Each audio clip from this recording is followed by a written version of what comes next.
Hello, everyone, and welcome to this week's Leadership Lunch Chat with myself and my friend Jen Wilson. And during our weekly series, we go through ideas, thoughts, concerns that we see over the week in the work that we do. And so this week, we're going to talk about relationships and relationships being the relationships we have with the people that we work with and what that can look like, and maybe even where we have some beliefs that might be holding us back as far as how we bond with the people that are part of our team. So, Jen, did you want to start with that? Sure. Thank you. I love this topic. It's such a common, talent is such a huge issue in all businesses, really. Mhm. In our profession, it's certainly one that we talk a lot about with firm leaders, both Amy and I. And one of the things we hear a lot from people is like, I wish people had more loyalty, or I wish they cared more about this place, or there's this whole when we talk about motivation and engagement, there's always this conversation like, I wish that employees cared more about it or something. And I always kind of flip that and say, well, they will when they feel like we care about them. They'll be loyal to us when they feel like we're loyal to them. They will care about this place when they feel like we care about them, and when they can, sort of see where they fit. But in a profession that has really been very technically focused and truly analytical and kind of client centric and deliverable centric, we sometimes lose sight of the critical responsibility we have as leaders to be relators, and that really there is no greater and more important responsibility that we have in firm leadership than to be relationship oriented and developing this sort of caring, loving, interested relationship with every person. And maybe I can't, in a firm of 1,000, have a caring, loving relationship with every person. I certainly can try to get to know the ones I run into when I'm at firm events and things, and spend time and be truly like laser focused and interested in them and remember them later. But I think we just forget about our job as relators and how Mhm. crucial that is. Nothing else matters. It doesn't matter how good our benefits are if people don't feel tethered in a relationship. Yeah, I completely agree. And it's one of those things that maybe wasn't ever trained in a leadership class when you were coming up through the ranks, or more focused on the skills that you were trying to achieve in order to become the leader in your organization. And it really takes me to where I think I saw the best example of this, was when I worked at Zero in the very beginning. The CEO, Rod Drury, and then honestly, the CFO, um, the global CFO that I worked with, I thought, demonstrated this the best that I had ever seen.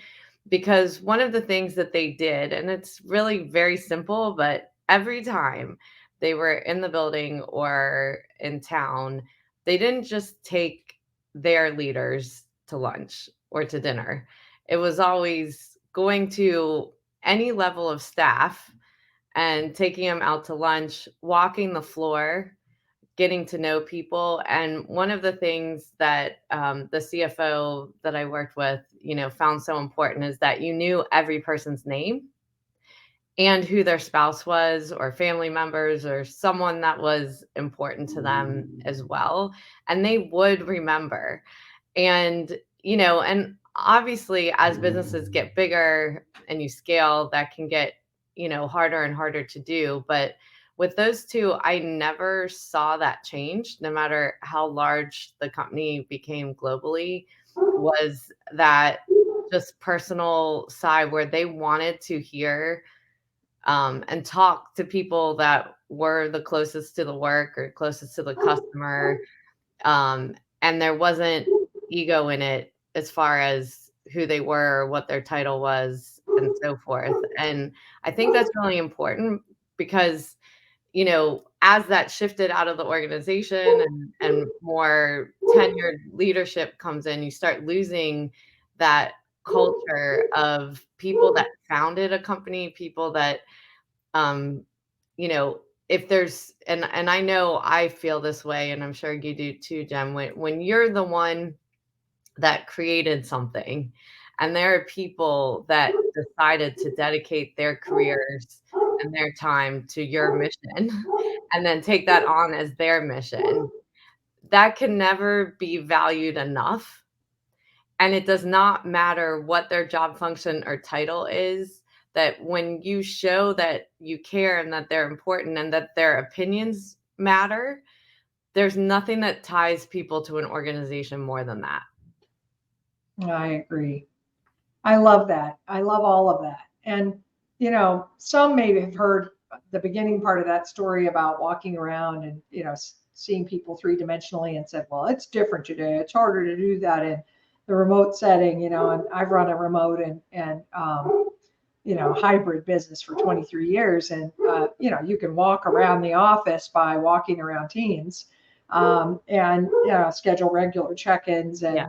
and talk to people at all levels remotely and build relationships that are just as good as in-person relationships. And I fear that in this, sort of shifted paradigm where there is a lot more hybrid, a lot of leaders have let themselves off the hook for that sort of, more intentional relationship development at distance. And so I just wanted to say that because that came Well, up for me. and I just wanna add that this was a global company, so, Yes. Yes. we were always remote. Yeah.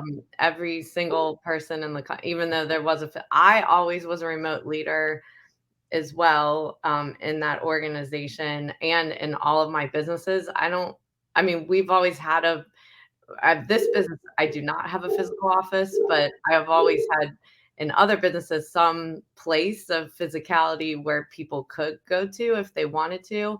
But I've always run businesses remote as well. And I think what's really important, to that point is that we look at what are the things, if we think that that was lost in the physical office and that was the only way you knew to do it, it's important that these things are you step back and think about what are the things we're missing, and then how do we emulate that in a hybrid remote environment, because it still is just as important. And I talked to a partner about this, about making these outward calls to staff and to just connect. And one of the things that he had said was, well, I'm worried if I call and connect that they're going to think they're in trouble because that isn't normal. So I think the really good step to take with this is the transparency of we're not in the office. I feel like I don't know people as well. So you might get a random phone call from me or Zoom meeting or calendar appointment. Don't be worried about it. So you can be proactive about making these conversations. And this part of being transparent about a leader, of saying, like, this is a new way of working. We haven't done this before, and I don't want to lose these relationships. So do not feel that it's anything bad, you know, and make it fun. Maybe send coffee talk gift cards, and, be ready for coffee talks where they're not something that's so formal, where you can make it more lighthearted as well. Yes. Yeah, I love that. And I agree, like it's okay to say, hey, we used to do it this way, but now we do it, now I want to try something. And I realize that I have a weird positional authority that can make me seem scary, when I pop up in your inbox. And please don't think that there's anything wrong. I would Mhm. never, yeah, our first meeting won't be me addressing something that's wrong with you, so like that's not how we're going to do this. But the other thing is, I was thinking about Amy. I'm mature enough in my career that in the olden days, um, I was at Sage, you were at Zero. My olden days are older than yours. Um, I was not into it prior to that. yeah, yeah, right. Yeah, Back in those days, yeah, like I remember like wanting to be invited to go to lunch with the guys, the execs that were going to lunch. They'd all yeah. jump in the car and go to lunch somewhere, and I don't think that they realized how exclusive they were behaving. And I certainly didn't have the words inclusivity and exclusivity, and I didn't have all these distinctions. I just knew that I felt like, you know, I wanted to be included in that group. I wanted to have an opportunity to speak to them, and I was running sales and client services for them. So I felt like maybe we should talk. And sometimes they did include me, but it was more like their friend clique or something. And I think we can get in that habit, is what I'm saying. I'm not blaming anybody. I can see it. Like I'd much rather when I go to a conference, I get to see some of the people that I don't get to see ever, and I want to hang with them and not with other people. You know what I mean? I gravitate to the people I know and like. I get it, but that doesn't create deeper, better relationships with the ones I don't know yet. And so in business, I think it's easy to sort of have these groups or cliques that we hang with. And we have natural ones because we have like an exec committee meeting, and we have, strategic planning group, and we have, so those people just become these regular people we do build relationships with. And we have to be intentional about building other groups and stepping outside of those kind of normal constructs and going deeper and wider in the business as senior leaders. And if we don't do it, we're not going to tie anybody to us. Also, we're going to get myopic, and we're only going to get inputs that think like us because we're all in the same group. So the only way that you hear like incredible new information or find out some really important kind of not good news about your business or about your people or about whatever, is to talk to people you don't always talk to. And so I just think I feel like as leaders, we have a lot of story about, well, we're remote, so it's hard. Well, we're super busy, so it's hard. Well, we're short staffed, so I really don't have time for this. Or and Mhm. and then do we have time to replace those people that we didn't tether? Does somebody have time to screen the right candidates and then, by the way, rehire, retrain, lose all that momentum? Um, you know, make time. We have to make time, and we have to show that interest. So anyway, it's just some things that are rolling around in my mind about it. And uh, I do think that it might be for some of the more analytic, less relator people that need to do more of this uncomfortable to step outside of those more comfortable groups and start reaching in and trying to relate more to others. Yeah, and I think an important part of this is you're not assigning it to somebody else because there's not anyone else that can be you to a staff person, to a manager, to a director, who's ever in your organization. That even if it's 5, 10 minutes, that time that you spent with someone is very meaningful to someone that's dedicating their time to your organization. And we can't forget that or get away from that. And so, if you are a more data driven person, my suggestion for you is to take out an Excel spreadsheet and make a grid of your reach outs every single week with your team members at different levels and different departments and so forth, and rotate it throughout the year. And if it helps you to track it, if it helps you to make sure that you're doing it, have someone help you with working through that and contacting people. I know I've also seen where uh, you might do it in groups where on a remote call where you have town halls and you invite staff, not partners.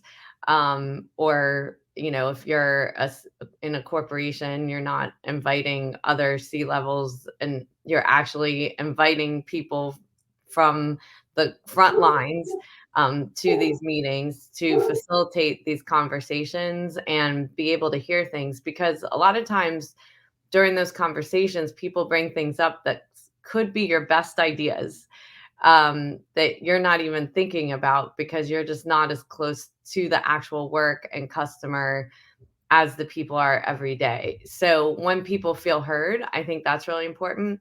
The other thing is that if people are honest and you have created an environment to be able to take in feedback without getting defensive. And this is really, really important, um, because I think there's a lot of talk about what people are unhappy about, or and being unhappy that they're unhappy or so forth. But when you actually listen to the things that they have to say, if they feel safe to speak up, it's important to take in their ideas and not necessarily respond right away. Especially if you can feel your blood pressure going up a little from what they're saying, or maybe having some other people's voices in your head about those people, because I see that happen a lot, that they're not taken as they are. And then make sure that you're coming back and responding at some point. You give that timeline of when you're going to do that, but even if it's not to change it, to find a transparent way to say, this is the reason why things are like this. What you may not understand is we have this, and this happening in the organization as well. And you just might not be aware of these other considerations we have to take, and why that I can see why that feels hard in your role and your department, but we have to take all these things into consideration. So although it's a good idea, now we've got to look further into it to see if it can actually work for everyone. And so as long as people feel heard Heard. and Yes, that you responded, I think that's the most important thing in these conversations. I agree. And I think there are some incredible gems to be gathered. Almost every conversation will have one big Mhm. insight, big aha, big thing to pass along to the rest of the leadership team, or big idea to consider for a specific group. Or there's almost always ideas for change and innovation, but also just little insights that come from those conversations. They don't have to be long, and they don't have to be like real formal feedback. Just, how's it going? What's working? If you could change something, what would you change right now? Just like, you don't have to ask very many questions, and you probably get pretty smart. And like you said, not being defensive, super critical. You said something else, Amy, and I kind of teased about it before we started. This idea of abdicating this to someone else, or you were nicer than that. You said delegating, but like, like acting like, I have a big job, and it's too big to have these kind of conversations. So I'm going to push this down, and or like, I don't like this stuff, but I'm going to hire someone to do it. And in smaller firms, Amy and I both have seen this, a lot, where small partnerships, they'll hire an HR person, and they'll say all these relationship things. The HR person's got to do that because we're not good at it. And that doesn't work. It doesn't. First of all, that person can't scale to whatever number of humans you have. They're just not going to be able to scale and, focus on recruiting and onboarding and, professional development and compliance and all the junk that really goes into an HR job. They can't be the relator of the organization. It's not the same. Yes, they can be part of the tether system, but it isn't the same as our leaders showing interest in the people. And so I just want to underscore that, because we've seen and heard that a lot, where it's just, gosh, that and I'm going to say one other thing, and I said this week at a conference and got a pretty good laugh from people. Anytime I get a good laugh on something kind of gnarly, it means we all are doing that gnarly thing. And that was, I said that some of the people I meet in this profession, they'll say, well, I'm a pretty good relator. I love clients and I love client work. I just don't like interacting and relating to the staff. And I'm sorry, but I don't get that. And I'm sad about it. I'm sad about that way of viewing it. Your staff sees that. They see that you're like the woman or the man about town with all the clients and interested in building these relationships. But back at the office or back in the firm, you're not showing as much interest in them. And that feels clubbish or something. And we don't want to do that. Like another method of exclusion. And so if I see that you're a great relator with clients, I know you can be a great relator with people, and you just have to value it and recognize that we can't serve any clients without them. And if you really care about clients, you're going to care about your people more. That's my opinion. Well, and it also comes off as inauthentic, that you're one person in one experience and a different person in another experience. So no one knows who to believe, who you are, and they're not sure if you're real. And when someone doesn't buy into you, they don't buy into the whole thing. And so if you don't want to be complaining about losing your staff or turning over and not being able to bring people in and they stay, this is the hard part. This is where to begin, like showing your authentic self, coming in, being transparent and open to these relationships. So again, we've blown through our time, and it's been great to process this with you, Jen, this week. And we look forward to our next week's lunch chat. Thank you all very Definitely. much.